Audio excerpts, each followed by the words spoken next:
اللہ الرحمن الرحیم نحمده ونصلی ونسلم علی رسولہ الکریم اما بعد والقدرۃ مثال للشرط الذي حسن المأمور به لأجله لا للمأمور به وإن قدرت المضاف وقلت ومشروط القدرة كان مثالا للمأمور به المشروط بها۔ اچھا جی، یہاں صفحہ نمبر 54 ہے، سبق نمبر 54 ہے، اور سبق نمبر 54 جو ہے اس میں نور الانوار کا، اس میں مصنف رحمۃ اللہ علیہ حسن لغیرہ کی تیسری جو قسم رہتی ہے اس کی مثال کو بیان کر رہے ہیں۔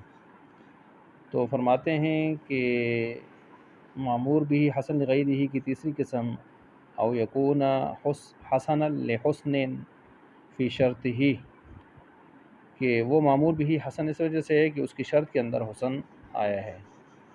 اس کی مثال قدرت کے ساتھ انہوں نے دی ہے، قدرت کے ساتھ، لیکن فرماتے ہیں مولا جیم رحمۃ اللہ علیہ کہ یہ مثال ممثل لہو کے موافق اور مطابق نہیں ہے، کیونکہ قدرت معمور بھی کی مثال نہیں ہے، یہ تو اس کی شرط کی مثال ہے،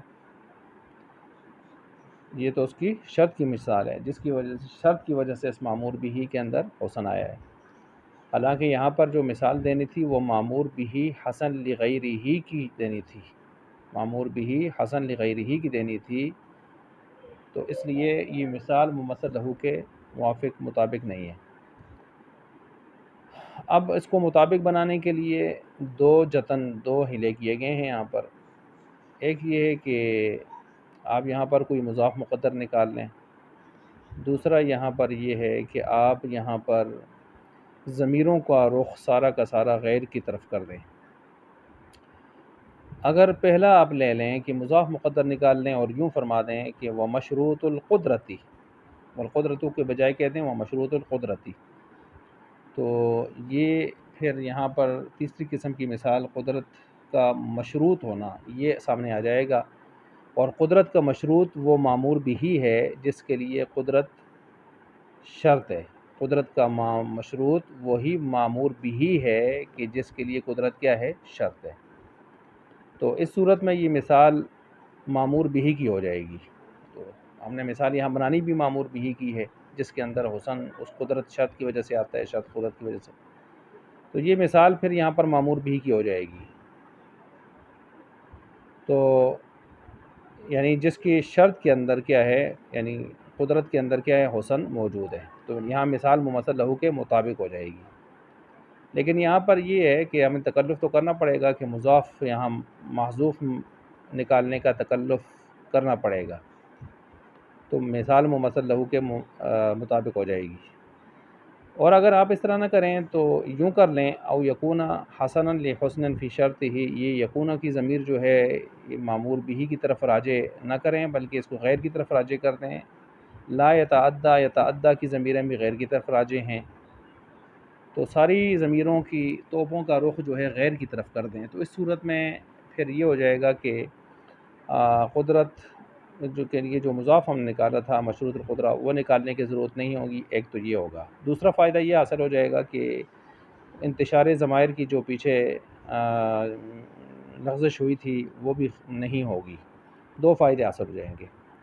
لیکن اب اس صورت میں کیا ہوگا، اب اس صورت میں پھر آگے دو ذیلی صورتیں بنیں گی۔ مثلا پہلی صورت یہ بنے گی کہ شرط کو آپ مشروط کے معنی میں لیں، اور دوسرا یہ ہے کہ آپ شرط کو مشروط کے معنی میں نہ لیں۔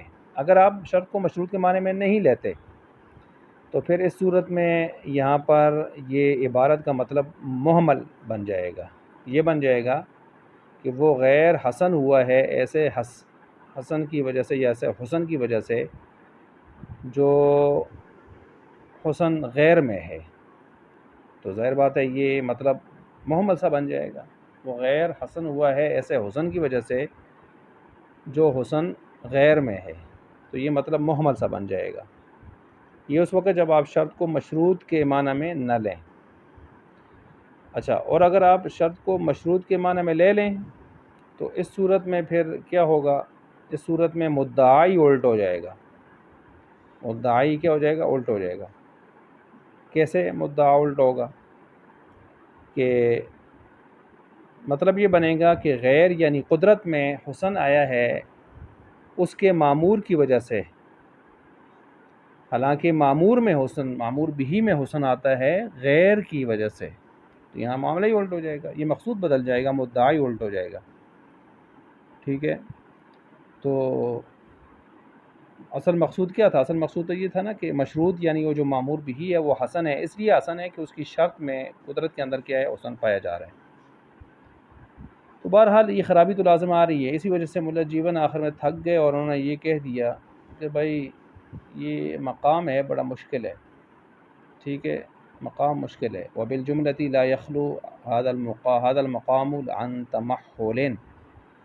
بالجملہ مسئلہ یہی ہے کہ یہ کوئی بھی مسئلہ، کوئی بھی انداز اپنائیں، یہ مقام ہیلہ گری سے اور تکلفات سے خالی نہیں ہے، تمحل سے. ٹھیک ہے، اس کی وجہ کیا ہو گئی؟ خلاصہ پھر آپ پھر سن لیں کہ اگر عبارت کو اپنے حال پر باقی رکھیں، یہ میں خلاصہ بیان کر رہا ہوں، اگر عبارت کو اپنے حال پر باقی رکھیں تو مثال ممثل لہو کے مطابق نہیں بنتی، اور اگر مطابق بنانے کی کوشش کریں اور یہاں پر مضاف نکالیں تو ظاہر بات ہے مضاف نکالنا ایک تکلف کرنا ہے اور خلاف اولا اور خلاف اصل چیز ہوتی ہے باہر سے نکالنا، یہ لازم آئے گا. تیسری صورت میں یہ ہے کہ آپ یکونو اور آگے یتعدی لا یتعدی ان کی ضمیروں کو توپوں کا رخ جو ہے آپ غیر کی طرف کر دیں اور غیر مراد لے لیں. اس سے فائدے تو حاصل ہوں گے، جو دو فائدے میں نے بتائے ہیں، انتشار ضمائر ختم ہو جائے گا. ٹھیک ہے جی، اور مضاف ماننے کا تکلف نہیں، مقدر ماننے کا تکلف نہیں کرنا پڑے گا. لیکن اب پھر کریں گے کہ آپ شرط کو مشروط کے معنی میں لیں گے یا نہیں لیں گے؟ اگر شرط کو مشروط کے معنی میں لیں گے تو مدعا اور مقصود ہے وہ الٹ ہو جائے گا، اور اگر شرط مشروط کے معنی میں نہیں لیں گے تو مفہوم ہی محمل سے نکلے گا. تو اس لیے تکلف سے یہ جگہ خالی نہیں ہے.